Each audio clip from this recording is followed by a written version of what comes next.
What's happening? It's Chris Hall here. You are now tuned into the Chris Hall Show, where we discuss dating and the misconceptions between men and women.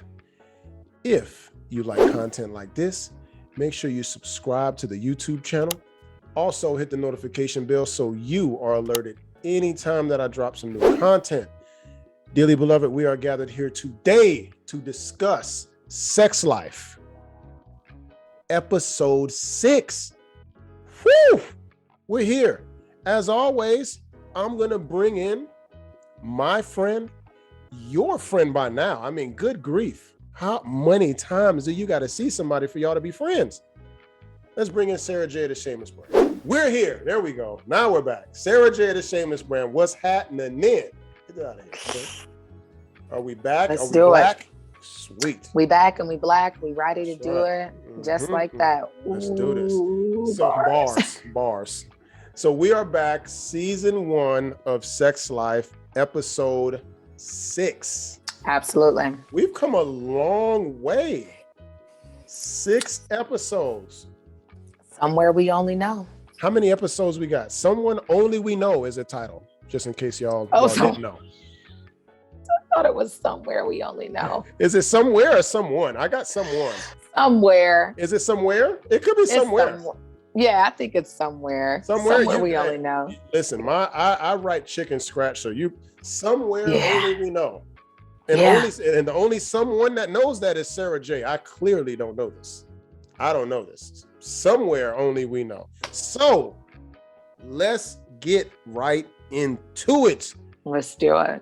In Sex Life fashion, we gotta start off with a flashback. I mean, come on. Yeah.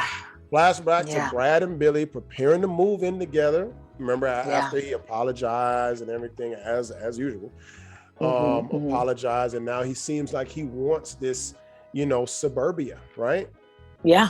He's now at this point, I feel like she was trying to merge both worlds, and this happens a lot with men, to where most men are not ready to have a child abruptly, right? Right. And whenever this happens, you kind of get thrusted into being a whole husband and a father. Right, immediately. When you were just a playboy 3 minutes ago before she popped that news on you, then whoop, you don't have, there's no preparation, there's no preseason, there's no shoot around, no warm up, you're no right book. Nope. Yeah, Nope. So preparing to move in together while they're seemingly expecting a child. Sasha tries to look excited in this flashback as she's packing her stuff, but you can kind of see on her face, she's like, congrats. She's not, I think Sasha is our cerebral moral compass. Yeah, in a weird, hoish type of way. Very much so. Yeah, modern woman type of way, yep. Yeah, like but what I admire about her is that she's a realist, where she could blur the line. She doesn't. Yep. Where she could play the field. She doesn't. She's very much like, okay, look, Brad was some rip. You remember that word back in the day? Some ribs and, some cut, just a little something. It wasn't anything to take serious. You're taking the streets very serious right now, talking about raising a child. Like, sis, she cracked me up when she said, sis, like, we're gonna end up raising that baby on our by ourselves together. Yeah. And I think Billy loves the idea of maybe this will be the thing that will give him the things that he didn't have.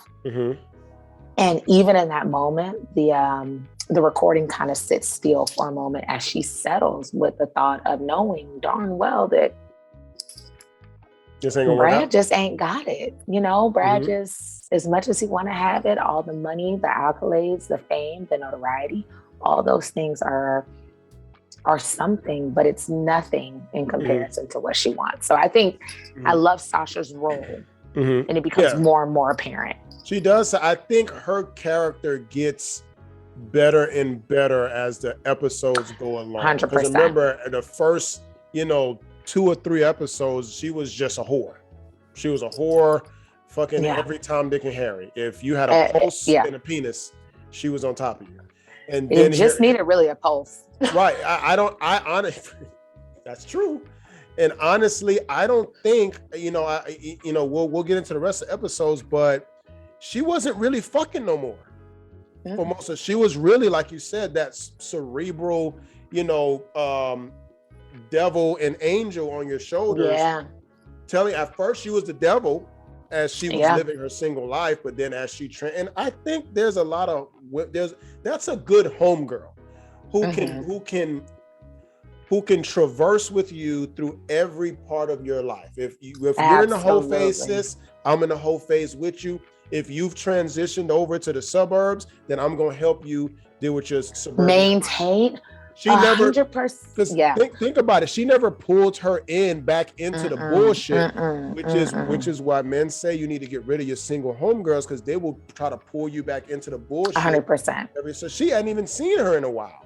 Yeah, but I think like you said, and I am a single woman, and I have homegirls who are married, and my advice to them in marriage is totally different than advice that I give myself and my single girlfriends. When my girlfriends that are married are going through, I'm like, sister, what can you do to remedy this? It's not, girl, then leave. It's not that. Now my single girlfriends, I'm like, no, girl, you already know where we at. You know what's happening.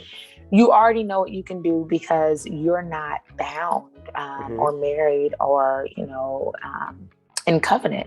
And so I think that's important in friendship, because some friendships are seasonal, but we can see the longevity and the seasonality of Sasha in this, because the entire time, like you said, she has been very much like, girl, what are you doing? Brad, he's for the streets. In fact, I smashed him. That's how much streets he is. I seen him on the streets and I picked him up. And that's, and I put him back. Like, what are you doing? Don't lose your family, don't lose your children, don't lose the ability of, don't lose, your marriage. And I like that. I don't know if Billy can really receive and respect it, because perhaps maybe Billy has only seen her in one facet, and that was us running the streets. I think often when you're in toxic relationships like that, your mind is in a fog, right? Yeah. And that was one of my questions. Do women lie to themselves to make a situation sound better than it really is? 100%. To where you try to take, even if there's an inkling of good. I know I've heard that, as long as you give a woman 1%, she's going to hone on that 1%. She gives two fucks about the 99% of it that's not working. If there's a 1% chance, she's going to somehow make that 1% sound like the 99. That's how confident she is. It's a slice of hope. Anything, that's why women say, give me anything. Just give me just a reason. Just a little bit's enough. Just a second, we're not broken, the song, like, just give me something. So, and women can work off of, the saying, a woman can make something out of nothing. Something out of Nathan. You know what I'm saying? You give her $1, she about to come home with a whole meal. Now, is it beans and rice? More than likely, but is it a meal? Yes. You know what I'm saying? So you're going to get full. So, we lost you. We're back. Sarah back? Sarah, testing. I got to get my producer on this. Hold on, let me get my producer. Hey, she's good? Am I? Cool.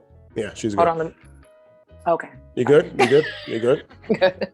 You talk to your producer over there? He's got my camera person, lighting, crew. Crew's good? Okay. All right. Yeah. We're back, folks. We got people behind the scenes working on this stuff. Don't you worry. We're good. So back to present day. Billy kind of surprises Cooper at his job while he's making one of women sometimes have the most worst timing when it comes to these things. The worst. And y'all don't care. Whatever you have to say is being said. It could be at my grandmother's funeral. If you feeling away, your whatever you got to say is way more important than whatever's going on at my people's funeral.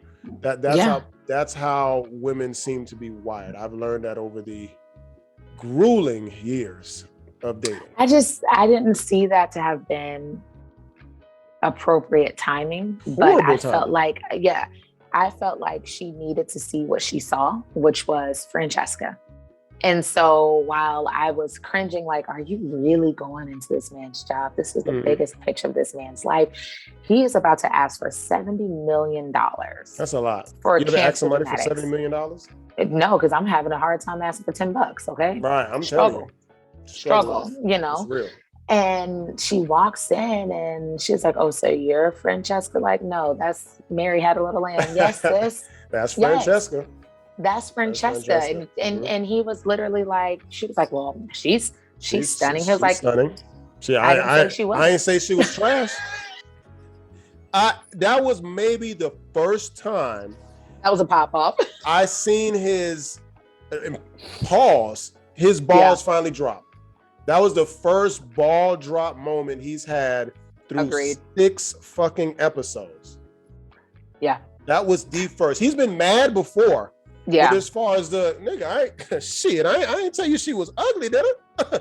that was. She's an Instagram model. What are you talking about? Right. I mean, she's like best friends with Brittany Renner. What are we talking about? Yeah. You think I attract chopped liver, nigga? Like, look at you and look at her. The hell? And look at me. Have you met us? Right. I was like, wow, that was dope. Yeah. I'm happy because what this kind of lets us know, because, you know, spoiler alert, everyone, we know that Sex Life has a second season. This gives me some hope, because I told myself, I said, if Cooper doesn't start to win, I'm not sure what this looks like season 2. But this lets us know that Cooper too has some pop off. Yeah. And that's what we needed. We needed to know, because we know Brad got swag. Yeah. We know Billy's emotional and gonna start crying. We know Sasha's the realist. We needed to know where if Cooper has some pop off, something. Yeah, I think Cooper's balls started to drop. It took a while. But I think from here on out, his balls do start to drop a little bit more. He does start to get a little bit more confidence. And this may just be my opinion. I think another woman gave him that. Yeah. 100%. Another woman showed him what you really deserve, a man of your caliber. See, because, and I'm gonna take a side note and go on a little rant here. And this is my personal preference. I do recommend this for any of the younger guys who are watching this and do need some advice about how to pick women. It is my opinion that a man should pick a woman with a low body count. And the reason why I say this is because, let's say I'm Mandingo in bed, right? But some other guy is just regular. If she's only fucked the regular guy, then she has no idea how Mandingo is. So when the regular guy goes up in her, this is everything to her. The problem with, I think men and women alike, men obviously can go overboard to where all vagina starts to look the same, and now you can't pair with nobody because it's all just you're using it as a tool at this point. So men obviously have a little bit more rope, if you will, than women do when it comes to that department. But when you've experienced so much, and when you've experienced just so much trauma and so much sexual partners and so many different type of sexual experiences, that when you do meet someone like a Cooper who is ready to settle down, you're like, but he don't got a 10-inch dick like Roderick did. You know what I'm saying? So now you're yearning for this sexual euphoria that you had with this other person, especially if it was for a span of time. If you just fuck some nigga once or twice, I mean, whatever. Yeah. But if you've had a long-lasting relationship to someone who was amazing in bed and pushed every button that your vagina had to offer, then it's gonna be very difficult when you meet the more buttoned up type of guy he knows how to have sex, but he's not necessarily a walking Kama Sutra. Okay. So it is my opinion. I would prefer the most greenest woman that I could possibly find. And I know a lot of guys say, oh man, what if she whack in bed, man? Well, she can't do this and twist this and gobble on that and da da da da. That's fine. I believe And fellas, you should believe this as well, that once you've gone out and conquered all these women and whatever, now you've come back and you're looking for a mate. Yeah. You have enough experience under your belt, and you don't even know this, that you can teach a woman almost anything that you enjoy, right? A woman is not going to go into a sexual partner trying to teach a man what it is she likes. Most women may know that if you go to the left a little bit and up, left, down, A, B, A, B, A, B, B, A, C. Mortal Kombat, the blood code, that you can make me come, or you can satisfy me, but you all keep a tight lip and just expect the man to to perform the best of his abilities, and you sit back and you evaluate like, all right, well, let's see what that dick game worth. You know what I'm saying? And let's see what's really going on. And when he disappoints you, instead of telling him, you're like, all right, he trashed. Let me go to the next dick. Yeah. So it is my opinion that the best case scenario, obviously, you can't always have the best case scenario, but right. If it was up to me, and if it was up to you, gentlemen, you need to get a woman who has at least experience as possible. Whatever your number is, don't ask questions that you don't want to know the answer for. I never ask a woman her number. I just need to know what she's done and what she hasn't, and that's enough for me, I think. I don't think you really need a number. Ladies, this is your opportunity to omit, okay? Mm-hmm. You've heard the man speak loud and clear. You do be honest. Mm-hmm.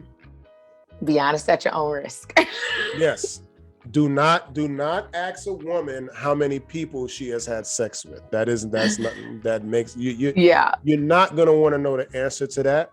Just ask her experiences, you know. Yeah. That's all you need to know. Just know that if she's experienced everything and you have nothing to offer her new, she belongs to the streets, then you might want to go to I'm only saying this because men have more options in marriage than women do.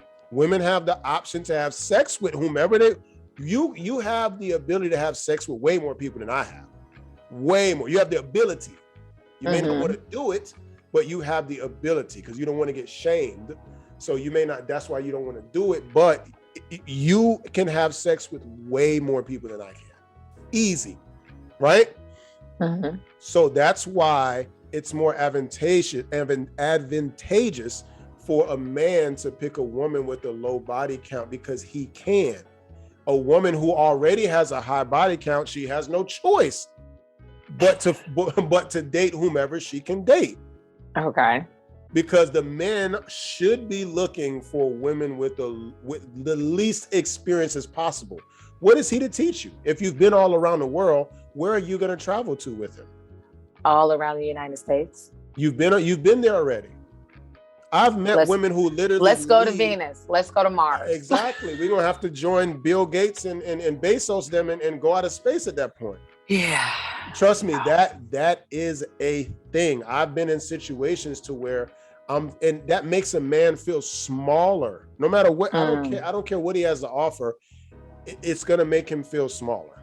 Okay. Gotcha. And a man doesn't want to, going down in a man's ego is not, as you can see in sex life with Cooper, it's not a good feeling. Yeah. Not a good feeling whatsoever. Where were we? I went on a tangent. No, that was a good one. We learned about, I think we were right when Billy's. Yep. Billy came in at the most inopportune moment, right? Billy came in at the most inopportune moment, meets Francesca, sees her competition, right? I mean, hey, it's only fair. Cooper seen his, you need to see yours. She had that look though. Women know, but let me tell you the difference between men and women. Like women, we are very much like, oh, okay, she's bad. All right. I mean, all right, cool. Like you heard her an apology, like, okay, it's fine. Like, oh, because the conversation was, she said, where were you last night? You didn't come home last night. And she was ready to say, hey, we can make this work. I mean, she's bad to the bone. Now, if it was somebody less than, if she felt like she was less than, she'd be like, oh, and that's what you went and did? You belong to her. Right. But because it's like friendship, you can have her. Ellery, this little other boy, this weirding me out. Do you think women do that? Do you think they react differently to a woman depending on how she looks? If she was trash, you could have them. But if she was, women know when a chick look better than them. I don't care what you may not say. Or on level. Yeah, no. You're 100%. We will. Better than, or you have to, if you are going to F up, you literally must F up. You get what I'm saying? Like, you better go on level bars. Or better, don't go below, because now you have me wondering, was I your pinnacle? Now it's just disrespectful. Now you just tripping. Now it's just like, bro, like that's what you did in your spare time. Like after all of the polishing. And women aren't ashamed to say that. Like when any guy dated, and if he like broke up with me or stopped talking to me and went somebody else, and I saw it, I'm like, oh shoot, man, she bad. Go ahead, I like the picture. Hey, marry that, but like, but if it's less, I'm like, so that's what you decided to do with your spare time. I don't. Someone's heartbroken. I don't think I've ever looked, but if I did see, and let's say he was like 5'6", that helps. Chubby and work at. I always say the manager at AutoZone. I don't know why I'm always disrespecting the manager at AutoZone and discount. I love the people at AutoZone. Right, man. That's terrible. That is. Listen, I'm just saying these things, guys. I'm glad that you guys have a job, and a woman should be happy that you do as well. Okay, but you're gonna have to play in the ballpark of what you can play in. Let's not go above our means. Anywho. Flashback to the dinner party with Billy and Brad, where they're supposed to be hosting in celebration of, because this is when she's still doing the whole psychology stuff, right? So flashback, she's doing a psychology thing. She ended up having seemingly an article published in a popular magazine of some sort. And they're supposed to be celebrating. She has some of her colleagues there, Sasha's there, things like that. And Brad's nowhere to be found. Of course, there's, oh my God, Brad stepped out on the whole deal, blah, blah, blah. Looks like she got a whole spread going on. Look nice. But Brad, of course, showing up in Brad fashion, comes back and say, baby, I wasn't late. I went and bought every copy of that magazine from, Lennox to goddamn Flatbush, So I bought it all up. Here it is right here. Yep, here it is right here. It's just to make her heart melt. Like I said, it doesn't have to be overly expensive. It's just those little things that make a those gestures heart melt. And that is where you all get deep. Well, I think it's also that moment where I think he kind of comes in right on the clutch, right, like the cusp, you know what I'm saying? Like, oh, he's not spoken to me, and Sasha's like, oh, well, because he's talking like to the executive producer of Jay-Z. It's like, oh, but then he goes up there and he sings some like song and just stares in her eyes. Song, and it's like, oh no, I wasn't late. I wasn't out doing whatever you think I probably was doing, because I know what was going through your mind, girl. I went and bought 50 magazines with your article in it. Everything to play on her emotions, especially to do that in front of a live audience who was already a little, Sasha was a little shaky. Her psychology friend was a little, if he ever shows up, like he was all hating and all, you know what I'm saying? I'm like, damn, nigga. I see what you're saying. Show up in Brad fashion. He has that clutch love. Yep. May not come when you want him, but he'll be there right on time. Right on time. So, present day, that same friend, Billy actually goes to him and discusses her dilemma, because I guess from what the season was portraying, the friend is more of a kind of non-monogamous type of person.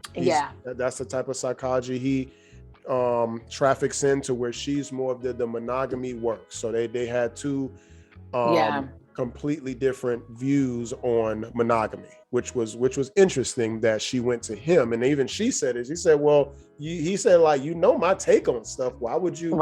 You coming to me for a reason. You must think this could both work at the same. You know what I'm saying? She's wanting.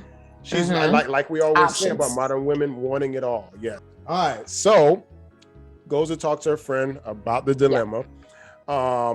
Cooper is actually closing on a big deal, and gets offered partner. So that's a pretty big deal. It did start off kind of shaky. He didn't even think, he thought he bombed, you know? Yeah. And that sometimes happens, like when you're dealing with stuff at home, you know, things aren't right, financial issues, and you got to go to work and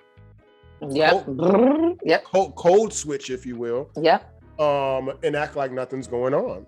But lo and behold, he gets offered partner and they actually close on the deal. The crowd goes wild. Cooper. Yeah. In the same breath, Francesca lets Cooper know. And this is in my words, she knows that his ship, because they end up going into, you know, private quarters, and they end up talking about their, you know, offsite relationship, and how, you know, she knows that the ship, it may not have been sunk, but it's definitely taking water. Okay. And she has the USS side chick right next to you, you know, to you can go on your lifeboat, swim right over here, come on, it's fine in here, the AC's good, we have wine chilled, and I'm gonna serve you grapes like the king that you are. And I'm gonna be honest, even if a woman is lying through the skin of her teeth, just like men do, if you tell a man what he wants to hear, you can control him as well. Yeah. I mean, that's just a human trait. It's more prevalent man to woman. But if a woman can control that ego and the sex part and somehow make a sandwich of that shit, listen, there is no man that you cannot tackle if you put ego and sex together. If you can control both of those things, you're dangerous. You're literally you're a fucking Avenger. Okay. you are dangerous. Black Panther, sorry, rest in peace. But I don't know who an are we gonna call this, Avenger. You are an Avenger. Goodness. Yes. Yeah. You are Hoacious. The female nigga whisperer.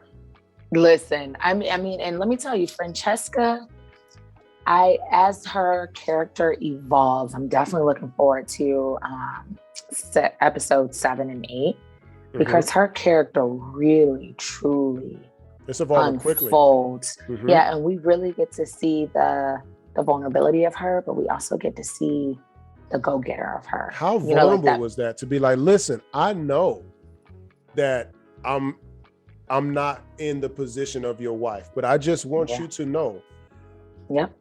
If y'all don't work out, I'm an option, because and look, and I'm gonna be honest, that is women need to hear that. Do you know? So she's this nigga's boss. She's his boss. Yeah. So she's his boss, and she actually knows how to really turn it off. I know women like to say, "Oh, I could be submissive to somebody who da da da da da." I can turn it, nigga, please. She actually is showing how she can do that. How even being at the top level that she could possibly be when it comes to accolades as far as work and career is concerned, even above him, she can still humble herself to come down, not to his level, but below. Say, listen, I am humble, and I know that guys like you don't come around every day. So I'm willing to sacrifice my ego to stroke yours just to tell you I am an option. There's no guarantee here for her. She has no guarantee. None at all. But she is just putting her name in the hat, because she said she knows when men like you get divorced that you're right back at it. So she wants to get in now. As the ship's going under. I thought that was pretty dope, and that was very, very vulnerable of her to do something. Francesca's definitely she gets the vulnerability award for episode 6, 100%. 100%.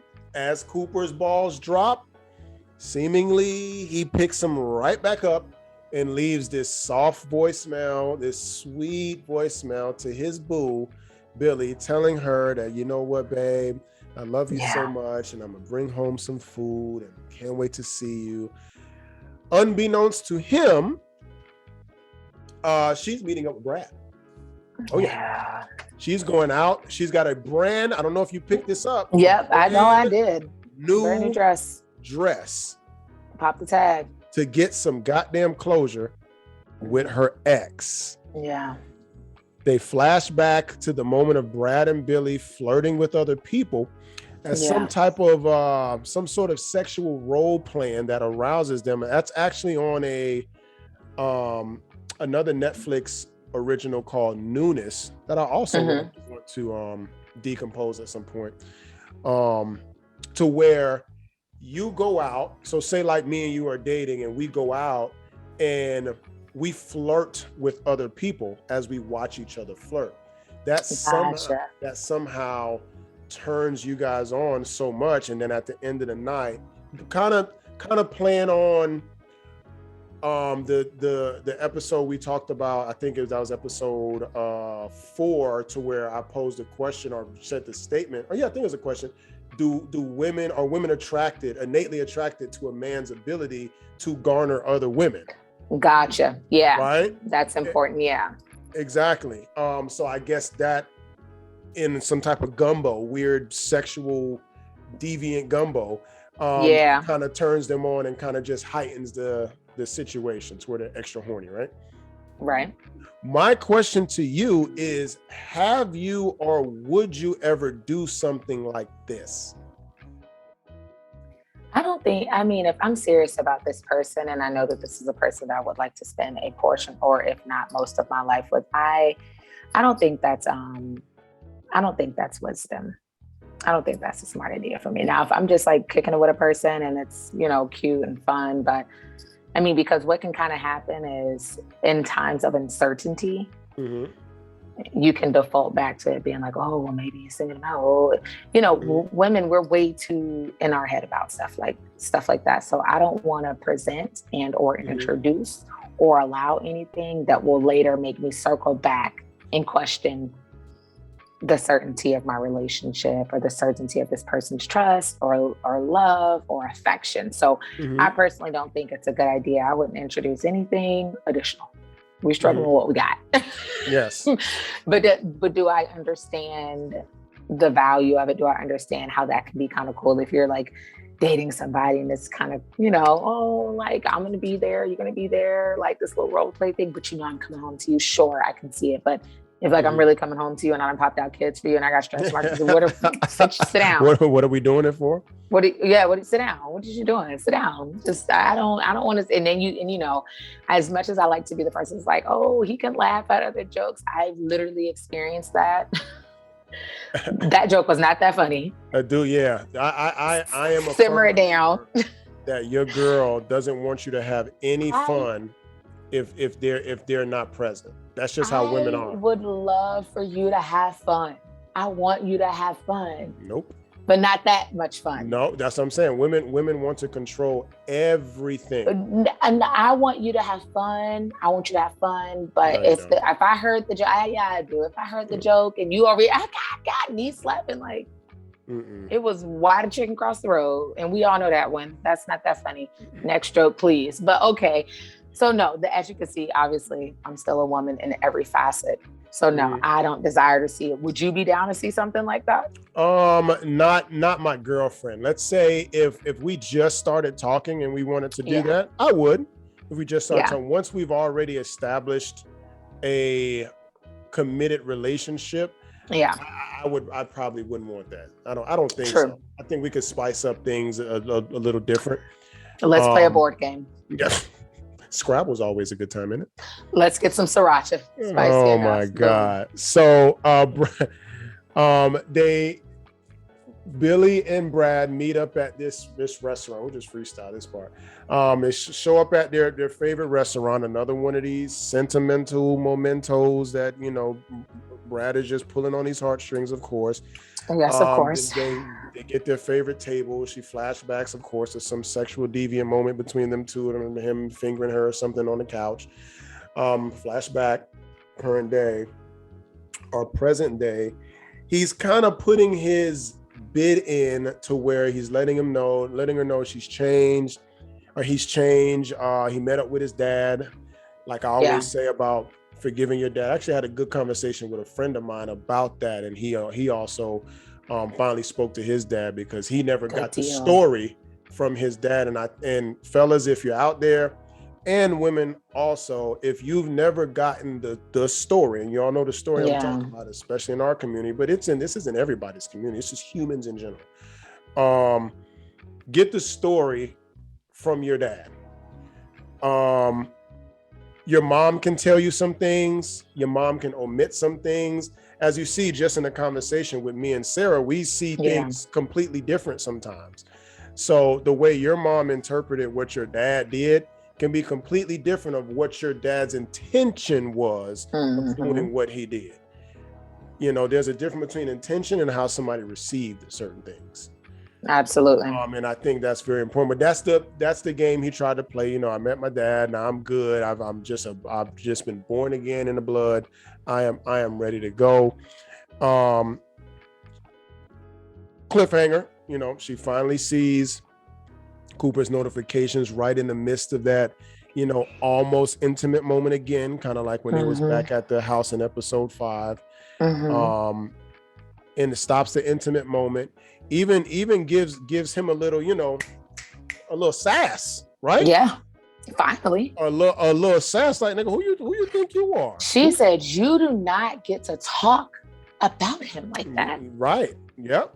You do not get to compare yourself to him at all, especially in a positive light. Like you're better than him. He said, Brad, I mean, Cooper has never did me wrong. He's never hurt me. He's never left me high and dry and came back and apologized like you did. First. So let's see. She leaves Brad in the middle of that intimate moment. In the same moment, having a flashback of the night, and this is the cliffhanger, while she's running through the train station trying to get to her babies and her husband, which she does. There's the flashback moment at the same time of her having the miscarriage. That was tough. And we finally find out what really happened between and Billy. That was the real big turn in their relationship, at least towards the end. What do you think about this episode? I mean, it took forever to get there. I mean, it did. The viewers were thinking it was all about the cat, the colloidal agreement alignment. Here we were thinking it was all about the cat, so we're calling up our exes like, come cat me, bro.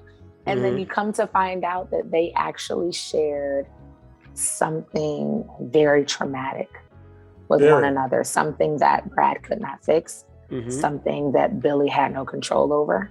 And it goes so much deeper than sex. And I think that's the exciting part about what we're about to see coming soon. I was really excited that in that moment, she realized what was valuable was in the now, though she realized she hadn't really healed from the past. Because that's what that was about. Yeah. I feel like she hadn't healed from that. Both Cooper and Billy figured out what is really important, right? Because both of them in this episode had opportunities to go separate ways.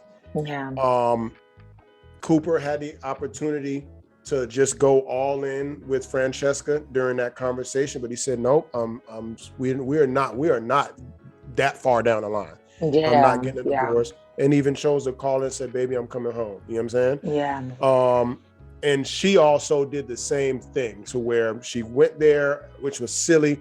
She came to her senses when she seen notifications and went back to her. So it's almost like finally a silver lining in this whole foolishness. It seems like they finally came back together and had that emotional breakdown, like, baby, we could do this. Yeah. That was a good moment. That was a good moment. And the son, he was just like, mommy, where were you? And I'm just like, now is not the time to be asking me these questions. But she's like, I'm home now.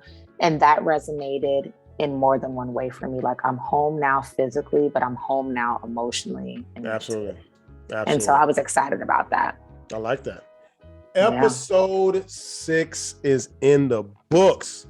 Are you coming back? Everybody want to know. Are you coming back for episode 7? That's the one episode I don't want to miss. So absolutely, I'm there. Perfect. I'm there.